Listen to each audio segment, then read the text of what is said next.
गोदाम श्रमिक संघ, भारतीय रेलवे गोदाम श्रमिक संघ। हमारे सभी श्रमिक भाइयों बहनों, खास करके मैं श्री आर.के. सन्यानम जी का अभिनंदन करना चाहता हूं कि उन्होंने समाज के सबसे अंतिम पंक्ति में गुजर बसर करने वाले मजदूरों के लिए अपना समय निकाल करके हमारे संगठन में आज वो इस कार्यक्रम में उपस्थित हुए हैं। हमारा संगठन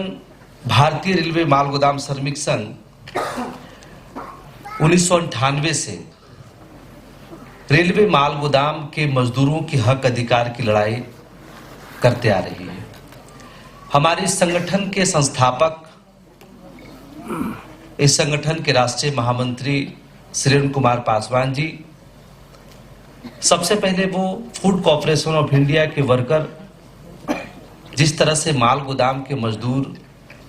मालगाड़ी से सामान लोड अनलोड करने का काम करते हैं, उसी तरह से हमारा ही एक साथी भाई जो फूड कॉर्पोरेशन के जो गोडाउन होते हैं, वहां पर जब रेलवे गुडसेट का वर्कर मालगाड़ी से सामान को लोड अनलोड करके वो ट्रक में भरते हैं और जब वो ट्रक एफसीआई के गोडाउन में जाती है, तब वहां पर हमारे एफसीआई के वर्कर उसको लोड अनलोड करके उसको गोडाउन में रखने का काम करते हैं। जब एफसीआई की लड़ाई हमारे इस संगठन के राष्ट्रीय महामंत्री जी उसमें शामिल होकर करके जब उसको हक अधिकार मिला हमारे भारतीय खाद्य निगम के श्रमिकों का, तब उन्होंने ये सोचा कि सबसे पहले जो काम करता है वो रेलवे माल गोदाम के श्रमिक है। और रेलवे माल गोदाम का श्रमिक जो सामान को लोड अनलोड करके ट्रकों में भर करके जब वो एफसीआई के गोडाउन में जाता है और हमारा एफसीआई का वर्कर जब खाली करता है, उसकी लड़ाई लड़के उसके हक अधिकार को जब मिल सकता है,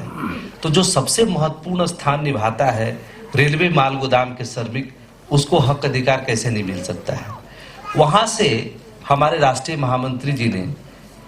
इस संगठन का स्थापना किए और हिंदुस्तान में वो पहले व्यक्ति हैं जो रेलवे माल गोदाम के श्रमिकों के हक अधिकार के बारे में सोचने वाले, उनकी लड़ाई लड़ने वाले पहले व्यक्ति हैं। जब वो 1998 में इस संगठन का निर्माण किए, उस समय जब वो माल गोदाम के सभी वर्कर को जगाने का काम कर रहे थे, उनको अपना हक अधिकार, तुम्हारा अधिकार क्या बनता है, कैसे तुम इस आजाद देश में गुलामी की जिंदगी जो तुम जी रहे हो, वो गुलामी की जिंदगी जब तुम संगठित होकर के अपने हक अधिकार की लड़ाई लड़ोगे, जब साथ चलोगे और एक संकल्प के साथ इस संगठन में आ करके कि मुझे अपना हक अधिकार लेना है, तो निश्चित रूप से आपको अपना हक अधिकार मिलेगा। और हमारे राष्ट्रीय महामंत्री जी के नेतृत्व में लगभग 7 साल में उन्होंने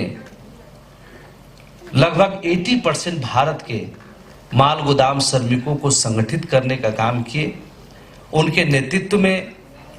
3 बार भारत के संसद भवन का घेराव हुआ, जेल भरो आंदोलन हुआ, छोटी छोटी मुद्दों को लेकर करके डीआरएम जीएम सबके साथ आंदोलन, घेराव, सब कुछ शुरुआत हुआ। सबसे पहले ऐतिहासिक हमारी कैबिनेट की बैठक भारत के इतिहास में पहली बार जब हुआ कि रेलवे माल गोदाम के श्रमिकों के विषय में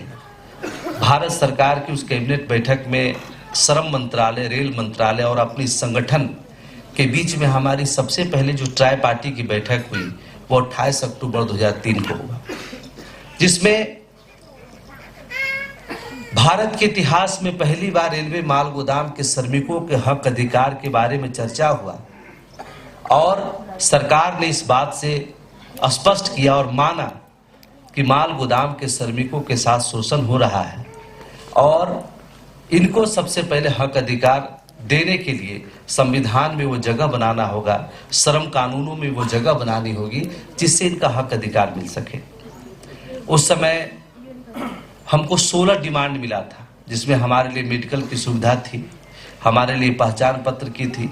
तमाम सारी फैसिलिटीज थी हमारे लिए। परंतु जो सरकार उस समय सरकार में थी, और जब वो 28 अक्टूबर 2003 को ट्राई पार्टी की बैठक हुई, चूंकि श्रम कानूनों में संशोधन होना था, तो ये बिल के रूप में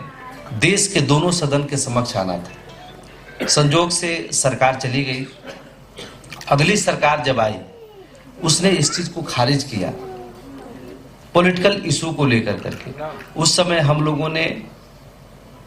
3-4 बार पूरे भारतीय संसद को घेराव किया, 4-4, 5-5 दिन तक,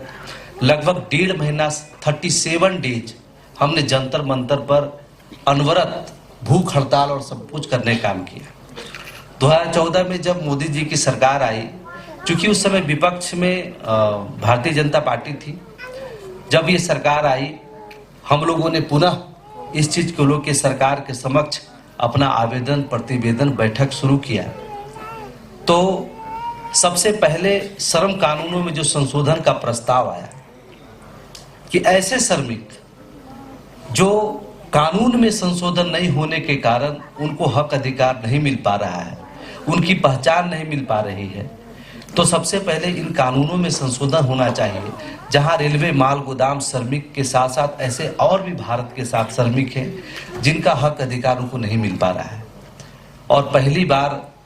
जब ये संशोधन हुआ, उसमें पार्लियामेंट कमेटी बोर्ड बनी, और इस पार्लियामेंट कमेटी बोर्ड के हमारे उड़ीसा के सांसद आदरणीय महताब जी इसके चेयरमैन बने। उस समय हमारी कमेटी ने उनके साथ बैठक किया, और माल गोदाम के श्रमिकों की हर इस देश में जो भूमिका है,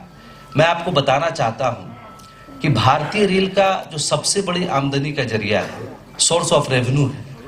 लगभग 1 रुपया में 60 पैसे की जो मुख्य आमदनी होती है, वो सिर्फ और सिर्फ माल भाड़े से होती है। हम आप जो ट्रेन में चलते हैं, सवारी गाड़ी जो करते हैं, उससे हमेशा सरकार को नुकसान होता है, हर बजट में दिखाया जाता है। उस नुकसान की भरपाई भी माल भाड़े से की जाती है, माल ढुलाई से की जाती है। इससे यह स्पष्ट होता है कि भारतीय रेल अगर हमारे भारत का लाइफलाइन है, हम लोग कहते हैं कि भारतीय रेल हमारे भारत का लाइफलाइन है, तो मैं इस बात को बहुत ही स्पष्ट तरीके से आपके समक्ष रखना चाहता हूं कि अगर इस भारतीय रेल का कोई लाइफलाइन है तो वो माल गोदाम के श्रमिक है। अगर माल गोदाम के श्रमिक दिन रात, चाहे वो किसी भी वेदर कंडीशन में हो, ठंड में हो, चिलचिलाती धूप में हो, मूसलाधार बारिश में हो, दिन और रात हो, हर समय माल ढुलाई करके रेलवे को जो लगभग 60 to 70% का जो रेवेन्यू जनरेट करके देने का काम करता है, वो आप हैं, हमारे माल गोदाम के श्रमिक हैं। मणिपुर हमारे भारत का एक अभिन्न अंग है हमारा। मैं चाहता हूं कि जिस तरह से भारत सरकार ने रेलवे नेटवर्क में मणिपुर को जोड़ने का जो उन्होंने काम किया है, और आने वाले समय में कई माल गोदाम यहाँ पर स्थापित होना है, तो यहाँ के हमारे जो मजदूर भाई हैं, जो उसमें काम करने वाले हैं या जो काम कर रहे हैं, जीरीबाम, ये सब हमारे जो माल गोदाम हैं, उनको भी भारत सरकार के द्वारा जो सुविधाएं मिली है, जो हमारा संगठन लड़ाई लड़के उनको हक अधिकार दिलाने काम कर रही है, वो मणिपुर के लोगों को भी मिलना चाहिए। उनका भी जीवन सुरक्षित होना चाहिए, उनको भी रोजी रोजगार उपलब्ध होना चाहिए। और हम चाहेंगे